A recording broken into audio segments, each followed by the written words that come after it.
ചരിത്രം കീഴ്മേൽ മറിഞ്ഞത് 2008-ലാണ്. കെനിയക്കാരൻ നീഗ്രോയുടെ മകൻ ഒരു ആഫ്രോ അമേരിക്കക്കാരൻ ആദ്യമായി വൈറ്റ് ഹൌസിലെത്തിയപ്പോൾ ലോകം അമ്പരന്നു. I accept your nomination for President of the United States.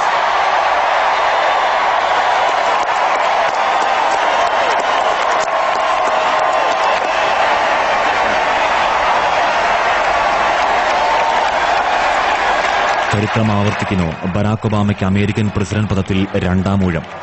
ലോകത്തിലെ ഏറ്റവും ശക്തമായ ഓഫീസിന്റെ അമരക്കാരനായ ജനവിധിയിൽ ജേതാവായ ബരാക് ഒബാമ വീണ്ടും. ജോർജ് ബുഷിൽ നിന്ന് ഒബാമയ്ക്ക് കിട്ടിയത് സാമ്പത്തിക പ്രതിസന്ധിയിൽ ഞെട്ടി നിൽക്കുന്ന അമേരിക്കയായിരുന്നു. 2ാം തവണയും ആ ദൌത്യം അമേരിക്കൻ ജനത ബരാക് ഒബാമയെ ഏൽപ്പിക്കുമ്പോൾ കഴിഞ്ഞ 4 വർഷങ്ങളിലെ ബരാക് ഒബാമയുടെ സാമ്പത്തിക പരിഷ്കാര നടപടികളിൽ അമേരിക്ക വിശ്വസിക്കുന്നു എന്നുതന്നെയാണ് അർത്ഥം. 1961-ലാണ് ഹവായിയിലെ ഹൊണോലുലുവിൽ ബരാക് ഒബാമയുടെ ജനനം. കൊളംബിയ സർവകലാശാലയിൽ നിന്ന് രാഷ്ട്രതന്ത്രത്തിലും ഹാർവാർഡ് സർവകലാശാലയിൽ നിന്ന് നിയമത്തിലും ബിരുദം. അഭിഭാഷകൻ, അധ്യാപകൻ, സാമൂഹ്യ പ്രവർത്തകൻ, എഴുത്തുകാരൻ, വാഗ്മി. കൈവച്ച മേഖലകളെല്ലാം ബരാക് ഒബാമ അതിസമർത്ഥനെന്ന് വിലയിരുത്തി. ചിക്കാഗോയിലെ ഒരു ലെജിസ്ലേറ്റീവ് തെരഞ്ഞെടുപ്പിൽ തോറ്റമ്പിയ ഒരു രാഷ്ട്രീയക്കാരനായിരുന്നു 2000-ൽ ഒബാമ. 8 വർഷങ്ങൾക്കിപ്പുറം അമേരിക്കൻ ഐക്യനാടുകളുടെ പ്രസിഡന്റായി വൈറ്റ് ഹൌസിന്റെ സാരഥ്യം ഏറ്റെടുക്കുമ്പോൾ ഒബാമയെ അതിപ്രഗത്ഭനായ രാഷ്ട്രീയക്കാരനെയും ലോകം തിരിച്ചറിഞ്ഞു.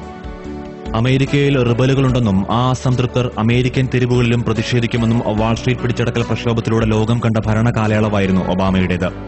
എങ്കിലും സാമ്പത്തിക ഉത്തേജന പാക്കേജിലൂടെ, ആരോഗ്യ ഇൻഷുറൻസ് പദ്ധതിയിലൂടെ, വാഹന വ്യവസായത്തെ ശക്തിപ്പെടുത്തുന്നതിലൂടെ ഒരു പരിധിവരെയെങ്കിലും സാമ്പത്തിക മാന്ദ്യത്തിന്റെ ആഘാതം കുറയ്ക്കാൻ ഒബാമയ്ക്ക് കഴിഞ്ഞിരുന്നു. 2008-ൽ അമേരിക്കൻ ജനത മാറ്റത്തിനായാണ് വിധി എഴുതിയത്. ആ മാറ്റം സാധ്യമായോ എന്ന ചോദ്യം ബാക്കിയാകുന്നു.